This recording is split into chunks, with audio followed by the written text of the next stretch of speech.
માતૃત્વની સફરમાં માતા એકલી નહીં, પરંતુ પરિવાર સાથે ચાલે ત્યારે જ બને સહેલું. પિતાનો એક હાથ, એક શબ્દ, એક સપોર્ટ માને આપે અપાર હિંમત. પરિવારનું પ્રેમાળ વાતાવરણ તણાવ ઘટાડે અને બેબી માટે બનાવે સુરક્ષિત જગ્યા.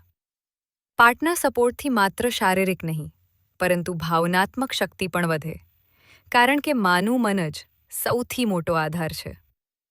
પરિવારનો નાનો પ્રયાસ પણ માને આપે મોટો સહારો અને બાળકના સ્વસ્થ વિકાસમાં ઉમેરે નવી શક્તિ. ફોલો કરો 7 sense hospital and Dev hospital, જ્યાં દરેક મા માટે છે ખાસ માર્ગદર્શન અને સંભાળ. હમણાં જ ફોલો બટન પર ક્લિક કરો અને અમને ફોલો કરો. કોન્ટેક્ટ બટન પર ક્લિક કરો અને તરત જ અમારો કોન્ટેક્ટ કરો. કોલ બટન પર ક્લિક કરો અને સીધો કોલ કરો. વોટ્સએપ બટન પર ક્લિક કરો અને અમારા સાથે ડાયરેક્ટ ચેટ શરૂ કરો.